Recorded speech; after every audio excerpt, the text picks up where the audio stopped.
And welcome Facebook and YouTube Live. And remember, this is recorded if you want to go back and look at it, or for those, if you know someone who's not here this week, remind them that they can see the recording.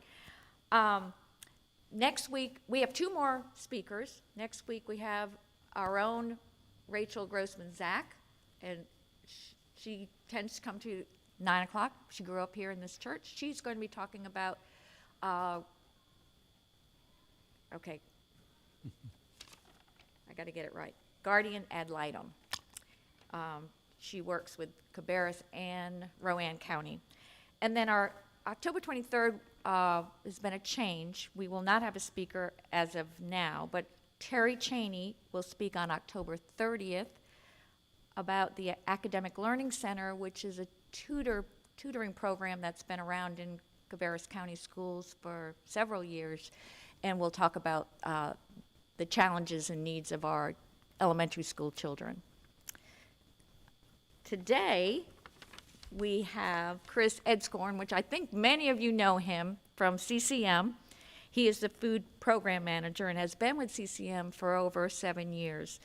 Before CCM, he was the director of ministries at First Presbyterian Church in Kannapolis for 27 years.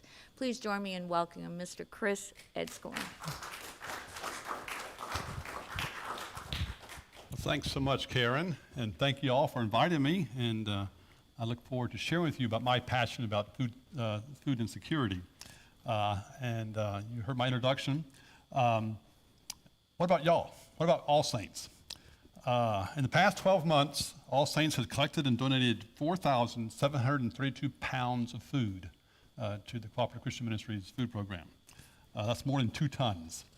And that does not count the several thousand pounds that Mark and his crew transport from Barbie Farms to us each week. Or not, I mean, several thousand pounds through the summer, which is wonderful. So thank you all so much for all that you already are doing. So you invited me to come talk to you about food insecurity in Cabarrus County and what's being done about it and where the gaps are. And before I go any further, I'm going to say that I am not an expert necessarily on all the statistics and everything about this. Most of my insight's going to be anecdotal, what we actually are seeing through CCM's food program and so forth, and what I'm hearing in the community. But what is food insecurity? The U.S. Department of Agriculture defines food insecurity as a lack of consistent access to enough food for an active, healthy life. There's another definition I think that's more often used, at least in this area, and as food insecurity is not knowing or not being sure of where your next meal or where your next few meals are going to be coming from.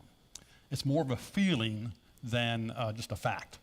And it drives a lot of folks to seek out food assistance, whether they actually may or may not even need it, but they think they need it. And so they will seek food assistance. It's important to know that hunger and food insecurity are closely related, but they're distinct concepts. Hunger is more that feeling, that physical feeling of sensation of discomfort, while food insecurity relates to a lack of available resources for the food, for the household. As I said, just an insecurity of knowing where those next meals are going to come from. So what about food insecurity in Cabarrus County? When I went back and tried to find statistics, they were old. These date from 2017. They came from Feeding America, but they're the most recent I could find. And so that was 6 years ago. 23,650 total people in Cabarrus County were food insecure, about 12% of our population at that time. 2/3 of those qualified for food stamps. I believe that the current reality is much different than that. In 2021, there were, as you are well aware, there were a lot of stimulus monies available, unemployment benefits, and rather large food stamp bonuses for households with children. Our numbers, the number of people seeking assistance at CCM went way down. We had really some of the lowest numbers we'd seen in many, many, many years. Current reality, I think, though, is changing back the other direction. Households with children are still receiving significant food stamp bonuses, and that can be even $1,000 or more dollars. And those probably will last at least till the end of the year. They keep pushing back when those will end. However, most of the clients we're seeing now are not getting food stamps. They're singles, they're senior citizens, they're people on disability, and while they may qualify, most of them will complain that it's not worth the paperwork, the continual paperwork you have to do to get a few dollars. And when we say a few dollars, we're talking about just a few dollars, like $19 a month. So they don't even bother with it. The other reality that we have to be aware of certainly is we have inflation, which is certainly affecting food costs and other costs like that. Housing costs are just outrageous, going up in an outrageous manner. Currently, about 1/3 of Cabarrus County residents can't afford their current housing. Think about that. 1/3 really can't afford. And when we say they can't afford, it's more than 1/3 of their income, which is that normal rule of thumb of what you go by. Which means that by the time they have paid their rent, paid all the utilities and so forth, there's not enough money left for food. So while employment is at historic highs, many of the lower income positions are not increasing at the rate of inflation, or especially that rate of housing costs. Housing costs are going a lot higher, a lot faster than the regular inflation rate. Even more serious are those who are on low fixed incomes, senior citizens and those on unemployment. They do get cost of living increases, but it's not anywhere near keeping up with the current inflation rate or the housing costs. So what is CCM doing about it? We have our traditional programs that we've been in place, most of these for a while. We do have our food pantries. The main food pantry, of course, is down bottom of the hill. And then we have 6 satellite pantries scattered around the county.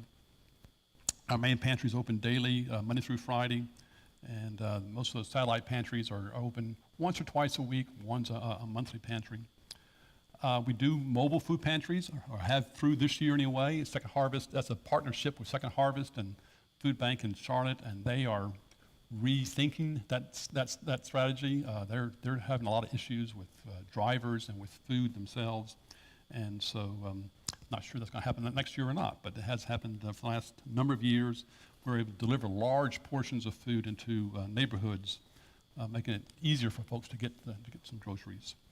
Samaritan's Table is our evening supper program that we've been doing in Kannapolis ever since the mills, or about a year after the mills closed in 2003. And then we have our USDA food distribution. We are the Cabarrus County distributor of the Emergency Food Assistance Program, the old cheese and peanut butter that a lot of us remember growing up. That program's still in existence, but it's much bigger now. And we are the Cabarrus County distributor for that. All that's done right now at our main pantry. And then we do have a school backpack program where we're, again, a partnership with Second Harvest, and we're right now distributing 49 bags of food to 2 schools, and one in Kannapolis and one in Cabarrus County. As we have gone through the pandemic, and as we have, as I've been doing this, the food program manager now for 3.5 years, we've been recognizing there's some challenges to food relief and to hunger relief and to meeting all the issues that are facing us with food insecurity in our county. One thing, when the pandemic started, we went to a drive-through model. And one weekend we switched over, which is kind of amazing. And we've been doing that ever since. That has helped us to be more efficient in our food distribution during what in 2020 was our record highs numbers. We're starting to see some of those same numbers now. However, the drive-through model does not allow for client choice. We were pre-bagging everything and make it as easy as possible to get it out the door. So people couldn't choose what they wanted, and so there probably is waste. Certainly there's language barriers as with any kind of program in Cabarrus County, and we do have a lot of Hispanics who come. A lot of them are not been here very long, and so they don't know English at all, and So that certainly presents issues. We also, through the pandemic, we began to identify, we had a delivery program for people who were under quarantine. And in the process of that, we began recognizing there's also folks in our community who are homebound, who do not have the support systems for somebody to take them to the pantries or to pick up the food and bring it to them. And so we recognized that there was a need there. And then finally, especially as employment has increased, there's a lot of folks who are working, but as we've said, they're not making enough to meet to pay all the bills, and so they could come to the pantry, but our hours are 10 to 1. Well, that's working hours for a lot of folks, you know? And so we recognized there was a barrier there. So we have done some innovations in the last year or two to meet some of those challenges. You probably have heard about Smart Choice. This is our new software program that we implemented at the main pantry in July, and it enables us to again provide client choice to our clients. They can log in from home or from their phone or whatever, and order, pre-order their non-perishable. We still pre-bag the produce and the bread and stuff right now, but they're non-perishables. They can pre-order. And then come pick it up, or they can come to the pantry and they can do the same thing curbside with the assistance of one of our volunteers. This also helps us overcome some of the language barriers because it's available both in English and Spanish. And we also can build in incentives to help families make healthier choices as they're ordering. The low salt items and the low grain or the whole grain items are cheaper. They get points, but they're cheaper than the regular things. We also in the past year have added Thursday evening hours. We're open from 3:30 to 6 on Thursdays now for those who are working. We implemented about a little over a year ago now, about a year and a half ago, CCM Delivers, which is a volunteer driven program delivering groceries to those isolated homebound households that do not have a support system. And that's picking up. And then we also, about the same time, began to develop a relationship with the community paramedic program. I'm not sure if you're familiar with them, but these are paramedics who will visit households after after somebody gets out of the hospital or whatever, once or twice a visit to make sure that they're in a good place and so forth. And sometimes they will recognize, whoops, this family doesn't have any food in the household. And I say family, normally it's an individual, something like that. And they will come pick up a box of healthy, because most of these folks just had a heart attack or a stroke. They'll come pick up a box of pretty healthy food and take it back to those households. And we are also working on some partnerships with Elder Orphan Care and the Studio, which is a ministry for homeless families. And we'll talk about that in a little bit, maybe. Just to quickly give you an idea of what kind of numbers we're talking about, in our fiscal year 2021 through 22, which ended in June, we distributed 1.1 million pounds of food, which is about normal for us nowadays. 745,000 of those came through the Crisis Center. We were serving about 800 monthly households through our whole program last year, and which translates to about 3,700 individuals served each month. However, that was a lot less than the previous year, which was record-breaking for us, but now we're beginning to see a trend the other direction. Starting in June, we have begun seeing much higher numbers again. And just this past month, I'm still crunching numbers, but I can tell you this past month we served about 700 households just through the Crisis Center Pantry, and about a total of 1,300 households across the whole program. So that's up about 40 to 50% over September of a year ago. And we're getting close we're not there yet, but we're getting close to those 2020 numbers. By the way, it would take about 15 full tractor trailers to haul 1.1 million pounds of food. Just to give you a little idea how much that really is. Who do we serve? About 60% of the households include children, and that that kind of hits home with a lot of folks, that there's that many households that are with children. That number probably has come down a little bit with all the extra available funds for all those families. We anticipate that going back up again when those extra bonuses run out. About 30% of the households include older adults, and that number has definitely increasing. It has increased significantly just in the last few months or in the last year. And we don't really track this, but we do know that many of our clients are on disability, whether diagnosed or undiagnosed, whether physical or mental health or whatever.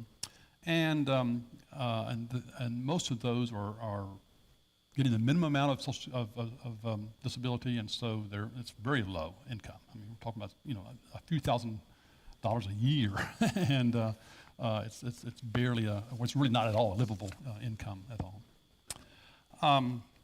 Many of y'all probably have heard that CCM is in the middle of now of our 2025 strategic plan, prioritizing reaching individuals and families in crisis, children, preschool children, working age adults who are in transition, and senior adults. And our strategic focuses are on housing stability and recovery, early childhood development, employment transitions, and senior adult well-being.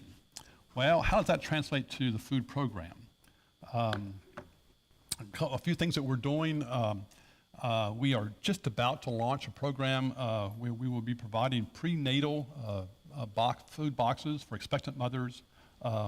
We'll be distributing those through our pantry, but also we'll be distributing those through the Health Alliance's maternity clinic, through some of our pregnancy centers here in Cabarrus County, and even through at least one, perhaps more, of our OBGYN clinics in the area. These will be this really good nutritious food along with resources for them to help know how to apply for WIC and that sort of thing. We are eventually, probably going to be a little bit down the road, but we'll have similar type boxes for families of preschoolers. So many of our families with children in school, they're getting free lunches, free breakfast, backpacks, and so forth. But if they just have preschool kids, they may be missing a lot of those benefits. And so, especially once those extra bonuses go away, we'll be probably launching this program. We are right in the middle of developing a partnership with Rowan Cabarrus Community College, where they have food pantries at both the north and the south campuses. They have received a big grant, and they're putting emphasis on expanding those pantries. And we are partnering with the southern campus, south campus. They're actually become one of our satellites, so that we'll be able to share a lot of the second harvest food with them that we receive, including a lot of that fresh produce and so forth, so that they can share with their students. We'll talk about this in a second, but college students are one of those forgotten groups of people who often are food insecure. Especially those who are going to community colleges or whatever. They may have very, very low income, and they're paying for tuition, all that kind of stuff, and they eat very poorly. A lot of times it's because they can't afford to eat it very much. So it's very healthy. And then in the area of senior adults, we are hoping to soon jumpstart a program we had in the past and had to stop because of the pandemic, of delivering food boxes to some of our low-income senior apartment complexes, like Westbury. I think All Saints is involved with Westbury, but Westbury and a few of the other ones. And there's also another program that the USDA has of senior boxes that we haven't gotten involved with because it doesn't really fit our model of the food pantry model, but we're hoping we can partner with maybe Lunch Plus, something like that, where we can distribute some of those boxes through them. So gaps in community resources. And this is an area that I'm not probably the best expert on, but I am part of the Cabarrus County Hunger Task Force, and I think, Don, you can come to a couple of those meetings too. But this is a task force that Ed Hosak has restarted again after a number of years being absent or being not functioning. And the task force is trying to bring together a number of entities in the county who are interested in food insecurity. And we have set a vision, anyway, of Cabarrus County becoming a food secure community by 2025, which is only 3 years from now. And a food secure community is a fairly new concept, but it's being done in other parts of the country, where the goal is that nobody in the community should ever feel insecure, that they know there's always resources they can go to get food if they need it. And so in the process of working on that, we have developed a spreadsheet that lists a number of different categories of food insecure people. I think it's about 15 people in that, 15 different categories. And we're trying to identify where in the county are resources available for those different categories, and then where are the gaps. And we're still working on those gaps. And so this is sort of incomplete. But a few that we have already identified are, one of them is adults with mental illness, whether diagnosed or undiagnosed. Many of the street people that you see, those visible homeless folks that we see, they can visit pantries, but much of the food is not suitable. They can't cook, or they don't have very limited cooking access to cooking, and they can only carry a certain amount with them. Regular families that come to our pantry right now will receive, right now, about 40 to 50 pounds of food, sometimes up to 100 pounds, depending on how much produce we've got. Excuse me. And, a homeless person can't carry all that, much less do much with it if they could carry them. So we recognize there's an issue there. Homeless families. These are the hidden homeless in our community, and there's a lot more of them than we realize. Cabarrus County Schools, I think, has identified 500 students who are homeless right now. And now their definition of homeless differs a little bit from the government definition. They're counting people who are couch surfing. They may be living in somebody else's living room or whatever. The government doesn't necessarily count those. Well, an awful lot of them are living in their vans or cars. An awful lot of them are living in very unsuitable situations with families, with kids. And there's, as Ed Hosak probably explained to y'all earlier, there's no good solution for that right now, and hence our H2H program. But again, much of the food that we provide is not suitable for them. Again, a lot of them don't have access to be able to cook things or whatever. We are developing a relationship with the Studio, which is an organization that is targeting those homeless families and providing a lot of resources for them. And we're hoping that very soon we'll be able to share food boxes with them also, that they can share with those students who are homeless. College students, again, as I mentioned before, are another area. And again, we're developing this relationship with RCCC to assist that. But what about students at Cabarrus Medical College or UNC Charlotte or other area schools who might happen to be living in Cabarrus County? Where are they able to get resources? And again, transportation is always an issue. Every week we get calls from people whose vehicles have died or been wrecked or whatever. I can't get to the pantry. Can you send some food to me? Well, we do have our delivery program, but it's pretty much for identified homeless folks who have been referred to us by medical or social workers. And we just don't have enough volunteers to be sending food to everybody who doesn't have a car, So there is an issue there. We do have a good bus system in Cabarrus County, but it's limited. It doesn't go to every single street and every single neighborhood in the community. And so we do encourage folks to get a ride, to borrow a car, whatever. What we'll say is, how do you get your regular groceries? Because we're not meant to be their only source of groceries. We're supplementing. And so how do you get your regular groceries? Then maybe at the same time you can stop by the pantry and we'll help you out. All righty, so that's sort of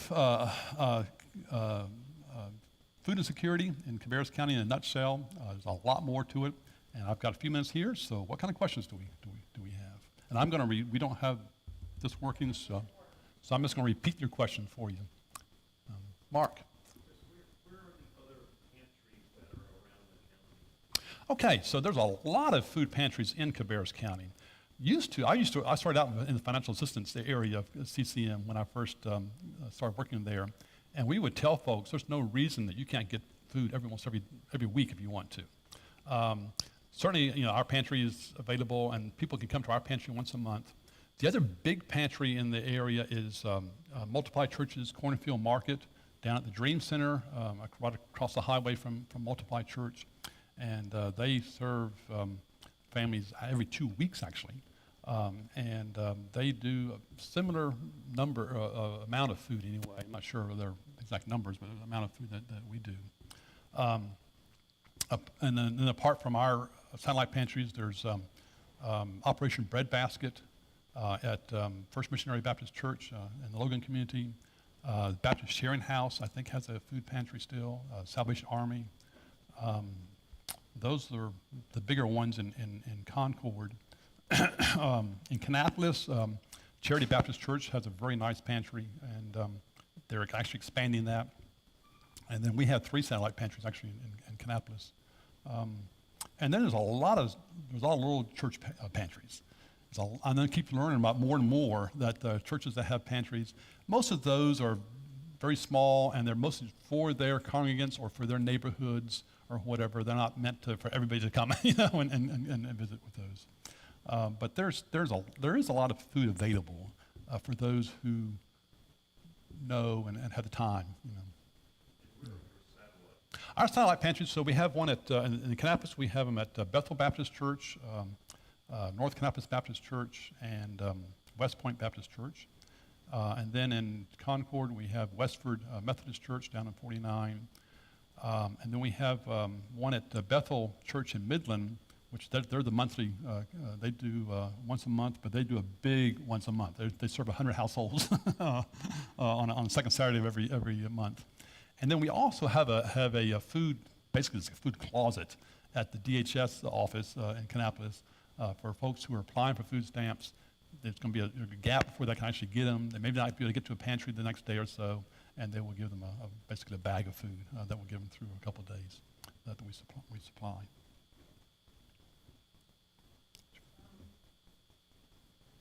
Other than what we're doing now, what are the other ways that All Saints members can use their time and talent to helping CCM?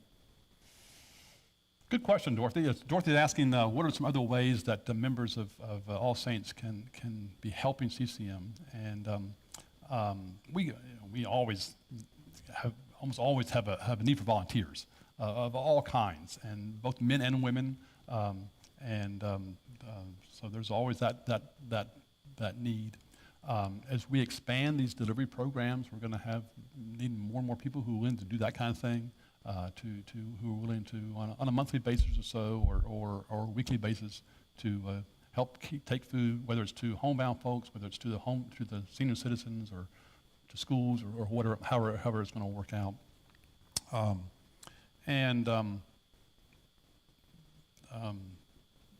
That's probably the biggest thing is this volunteer help. Can you detail some of because I drive through there and it seems like a lot of people are doing different things.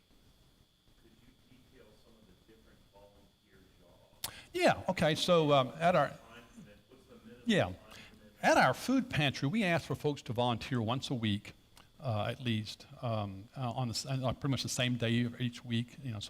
Every Tuesday you would come, and then we're asking from 9 to 1. The pantry's open from 10 to 1. We ask people to come at 9. We have a volunteer or time of devotions and a briefing for the day. Then there's a lot of prep work that needs to be done. We need interviewers. Those are folks who are comfortable with technology, who can take a tablet out to the cars and check basic information, and then help them place their orders if they haven't already.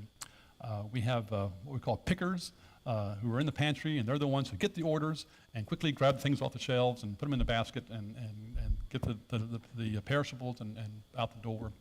We have car loaders who actually will weigh the carts, and then because everything gets weighed in and weighed out, they weigh the carts and then take them out to the cars and load them up.